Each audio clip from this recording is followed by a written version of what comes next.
এবারে আমি দীপুর হাসানের একটি ছোট্ট কবিতা আবৃত্তি করে শেষ করব। কবিতার নাম জনতার অবতার এবং বুলেটের জন্য বাতম।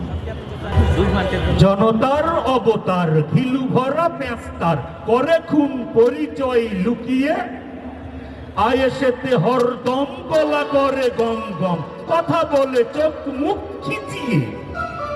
ইয়া বড় জীব তার অশিকি বা তলোয়ার চলে শুধু অবিরাম খিস্তি। মুখে তার একই গান ভোটগুলো দিয়ে যান মার কাটা মনে রেখো কিস্তি। মানুষের গাঁট কেটে খান তিনি চেটে ফুটে সব যেন ঠাকুদার তরকা। সেতু আর রাস্তায় রড ছাড়া বাঁশ দেয় এই হলো প্রগতির চর্চা।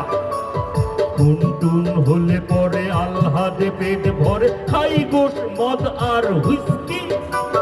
তারপর লাস্টারে জঙ্গির সিল মেরে থেমে যায় একালাপ চুটকি।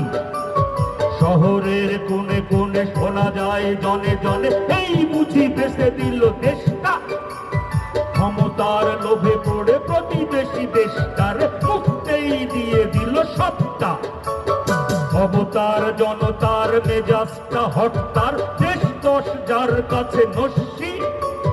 ভিনদেশি প্রভু পেলে মাথা রাখে পদতলে যেন তার কাছে শুধু গোষ্ঠী।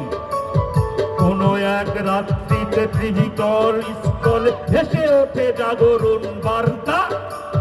খেপে গিয়ে পাবলিক বেরিয়েছে 10 দিক শোনা গেল পালিয়েছে কর্তা।